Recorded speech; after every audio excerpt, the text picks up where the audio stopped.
माशाल्लाह जी, छोटे जंगल में मैं पहुंच चुका हूं, तो आ चुका हूं। सब्जी वगैरह मेरे पास है, तो मैं इसको काटता हूं, छोटे छोटे ब्रिक ब्रिक पीस करता हूं और अपने परिंदों को। माशाल्लाह जी, इधर बाजरा फेंका है तो हमारे परिंदे वगैरह खाने लगे। और स्नो देखिए कहाँ पर आकर चढ़कर बैठ गए।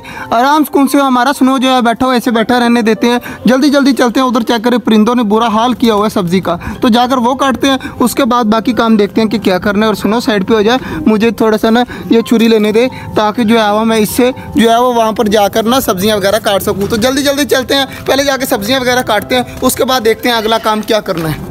माशाल्लाह जी, चेक करें कितनी ज़्यादा प्यारी लग रही है। सारी सब्जी मैंने काट दिया, कलरफुल कितनी ज़्यादा प्यारी लग रही है। हर चीज़ है इसमें, टमाटर है, आलू है, गोभी है और खीरे हैं, मतलब हर चीज़ माशाल्लाह इसमें थोड़ी थोड़ी मिकदार में ना है। लेकिन पालक जो है मैंने बिल्कुल भी नहीं काटी। माशाल्लाह जी, सारी चीज़ें खा रही हैं। सब्ज़ी कितनी ज़्यादा माशाल्लाह प्यारी लग रही है। तो हमाद भाई मुझे कह रहे हैं उस साइड पे मैंने तुझे एक सरप्राइज़ देना है। तो देखते हैं हमाद भाई हमें क्या देते हैं सरप्राइज़।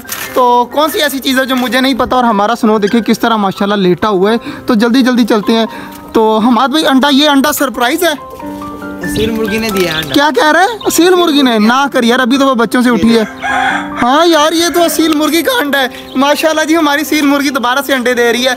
इंशाल्लाह ये 10-12 अंडे देगी, फिर से कुड़क हो जाएगी और दोबारा से बच्चे निकलेंगे। तो यार ये काफ़ी खुशी की बात है यार। सील मुर्गी ने हमारी कहाँ पर गई, ये जा रही है। माशाल्लाह जी, इसने अंडे दे दिए हैं। ये तो काफ़ी खुशी की बात हो रही है कि हमारी सील मुर्गी इंशाल्लाह अंडों के ऊपर बैठेगी और बच्चे निकालेगी।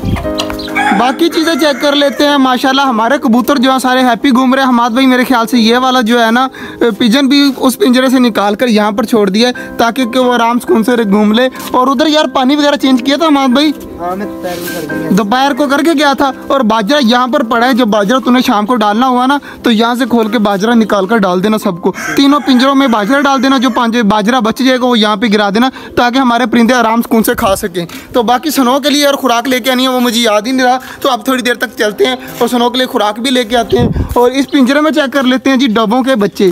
डबों के बच्चों के पर आने लगे हैं या नहीं आने लगे, अभी देख लेते हैं। यहाँ पर तो डब का एक बच्चा है, एक बच्चा पता नहीं कहाँ पर चला गया। सिर्फ एक बच्चा ही नजर आ रहा है यार। ये बड़ा दुख हो रहा है मुझे। हमाद भाई भी कह रहे हैं कि सुबह मैंने एक देखा था, एक नहीं देखा। और किस तरह देख रहे हैं हमाद भाई।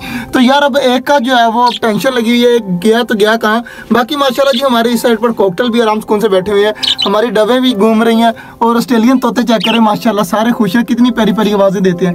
माशाल्लाह जी, हमारी डक के काम चेक करें। ठंडी है ना पालक, जिसकी वजह से पालक के ऊपर दोनों बैठी हुई हैं, कितनी ज़्यादा माशाल्लाह प्यारी लग रही है। और इधर टर्की जो है सब्जी वगैरह खा रहा है। तो हमारी डक्स चेक करें, कितनी ज़्यादा माशाल्लाह क्यूट लग रही हुई है बैठी हुई। पालक ठंडी ठंडी लग रही है ना इसे, इस वजह से दोनों देखें किस तरह आराम सुकून से बैठी हुई हैं। तो यार इनके पास आकर जो मज़ा दिल को मिलता है ना, वो कहीं जगह पर जाकर नहीं मिलता। इतना ज़्यादा सुकून मिलता है ना इनके पास आकर। चेक कर जी, हमारे सारे परिंदे भी खा रहे हैं। और इधर डक्स को देखकर मुझे इतना ज़्यादा मज़ा आ रहा है ना, मैं बता। यार हमाद भाई अब यहीं पर हैं, देखे पिंजरे के अंदर चले गए हैं, कभी बाहर निकल आते हैं। अब गए हैं पता नहीं क्या चीज़ पकड़ने के लिए। अब ये इसको क्यों पकड़ा हुआ है? ये कौन सा कबूतर है? इसको क्यों पकड़ा, मुझे बता। आज मैंने कहा था इसको ना अंडा हुआ था, कहीं कहीं पे फेंक तो नहीं आई। अच्छा, इसको अंडा देने वाली है, तुझे पता लग जाता है इतनी जल्दी कि ये अंडा देने वाली है? वाह, मुझे इस तरह का कोई एक्सपीरियंस नहीं है। हमाद भाई ने इसको आकर पकड़ कर चेक किया है कि कहीं अंडा तो नहीं फेंक आई, ये अंडा देने वाली है। वाह यार, मुझे इतनी इन्फॉर्मेशन नहीं पता। हमाद भाई देखे भागे भागे आए हैं उस साइड से, तो भाग कर आकर सिर्फ देखने के लिए आए कि कबूतर ने अंडा दे दिया है या नहीं दिया। वाह यार, तू पक्का कबूतरों के बारे में तुझे सबसे ज़्यादा नॉलेज तुझे है। और बाकी माशाल्लाह हमारे सारे कबूतर घूम रहे हैं। यार मैं तो अब जा रहा हूँ, काफ़ी देर जो है मैं यहाँ पर घूम फिर लिया है, परिंदों को देख लिया। स्नो के लिए खुराक लानी थी, वो भी मुझे याद नहीं रहा। स्नो मेरे साथ गुस्सा हो रहा होगा कि मुझे खाना टाइम पे नहीं दिया आज। तो स्नो के लिए भी खुराक मंगवाता हूँ जाकर, स्नो को खुराक भी डालते हैं। और बाकी माशाल्लाह जी परिंदों को खाने देते हैं, अब इनको तंग नहीं करते। शाम का टाइम है और अहमद भाई मेरे साथ आए हुए हैं। अंधेरा हो चुका है, अहमद भाई का वेट कर करके ना मैं पागल हो गया। अहमद भाई से मुझे छोटा सा था काम। तो अहमद भाई इतनी लेट आने की वजह क्या है? घर में काम था, इसे घर में काम था। और हमारा स्नो काफ़ी दिनों से हुआ पड़ा है बीमार। तो मैंने अहमद भाई को कहा था कि जल्दी से जल्दी ना किसी डॉक्टर का इंतज़ाम कर, हमारे स्नो को डॉक्टर को दिखाते हैं। इसके बाल वगैरह बहुत ज़्यादा उतरने लग गए हैं, ना ये खाता है ना कुछ पीता है। तो स्नो को उठाता हूँ, जल्दी जल्दी चलते हैं, इसको डॉक्टर के पास लेके चलते हैं और डॉक्टर को जाकर दिखाते हैं।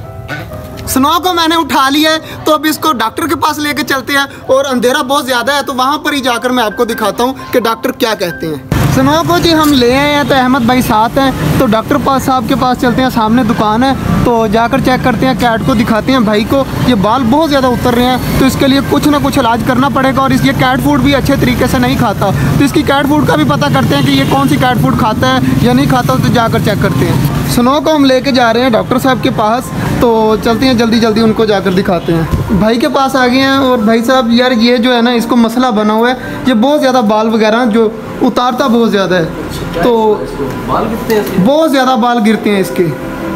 ये चेक करें ना, आपके हाथों को भी लग रहे हैं, इतने ज़्यादा गिरते हैं कि जिसकी कोई हद नहीं है। एक्चुअली इशू ये होता है कि गर्मियों के अंदर जो है ना, सर्दियों का हेयर कोट आता है, और सर्दियों में गर्मियों का हेयर कोट आता है। ये नेचुरली कैट्स के अंदर जो है ना ये चीज़ होती है। तो उसका हल ये होता है कि जब अक्सर का जब हमारे कपड़ों को लगते हैं, ठीक है, बाल, उसके लिए ये लिंट ब्रश है, ये भी उठा के दो, एक ब्रश, ये वाला ब्रश, हाँ, ये लिंट ब्रश उठा के दे। अक्सर का हमारे ये कपड़ों पे लगता है, ठीक है, इसे लिंट ब्रश कहते हैं। तो अक्सर घर में फैमिलीज़ के पास जब कैट्स वगैरह होते हैं, उठाते हैं, तो आप इसे अच्छे तरीके से जो है ना उतार सकते हैं। नहीं, ये बिल्ली के लिए कोई ब्रश नहीं होता? बिल्ली के लिए भी होता है, ये उठा के दे बोला, ये भी है, साथ साथ हम उठा रहे हैं, ये वाला, ये भी है, ये भी इसको अच्छे तरीके से, इसे स्टील को हम कहते हैं। ये बटन वाला ब्रश है, ठीक है, इससे बटन से जो है ना बाल उतर सकते हैं। ये जो घर में कंघी होती है स्टील, वो भी मतलब यूज़ कर सकते हैं ना? घर में नहीं, इसकी स्पेशल होती है, इसकी स्पेशल होती है। स्पेशल जब ऐसे उतारेंगे, इसके जो वीक बाल जितने भी है ना, डेली बेसिस पे अपने इसकी ब्रशिंग करनी है। तो आप देख रहे हैं इसके बाल बहुत ज़्यादा उतर रहे हैं, बहुत ज़्यादा उतर रहे हैं। और क्योंकि आप कॉम्बिंग नहीं करते प्रॉपर, जब आप कॉम्ब करेंगे तो इसके बाल, इस तरह वीक बाल जितने भी है ना, वो सारे उतर जाएंगे। चलो नए ठीक है बाल जो भाई। आएंगे फिर पहले से अच्छे आएंगे। तो मैं यही कहूँगा कि एक तो गर्मी में उसकी ट्रिमिंग करवाएं, दूसरा भाई ये खाना नहीं खाता, तो इसके लिए क्या करना पड़ेगा? मैं फ्लूफी बहुत ज़्यादा डाल के देखी है, लेकिन ये बिल्कुल भी नहीं खाता। एक्चुअली फ्लफ़ी जो है ना, वो एक सब स्टैंडर्ड कैट फूड है। तो मैं यही एडवाइस करूँगा, जिस भी घर में अपने जो भी कैट्स को फ्लफ़ी इस्तेमाल करवा रहे हैं, वो फ्लफ़ी ना इस्तेमाल करवाएं। 99% फ्लफ़ी और बॉयल कलेजी, 99% फ्लफ़ी में यूरिन ट्रैक इन्फेक्शन आता है, ठीक है। मतलब फ्लफी खिलानी ही नहीं चाहिए। उसके अल्टरनेट आप रिफ्लेक्स खिला लें, ठीक है, रॉयल कैनन, डायमंड नेचुरल, काफ़ी सारे कैट फूड हैं, इंपोर्टेड कैट फूड, वो इस्तेमाल करें, वो बेहतरीन कैट फूड है, ठीक है जी। ठीक है जी भाई, बहुत बहुत शुक्रिया जी।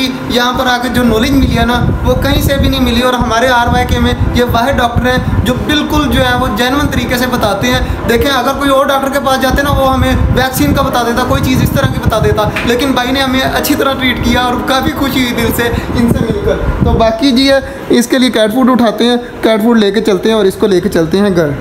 माशाल्लाह जी, सुनो को दिखा लिया है। तो आज का जो ब्लॉग था वो यहीं तक था। उम्मीद है आपको अच्छा लगा होगा। अगर अच्छा लगा तो लाइक लाजमी कर दीजिएगा। मिलते हैं इंशाल्लाह कल, तब तक के लिए अल्लाह हाफिज़।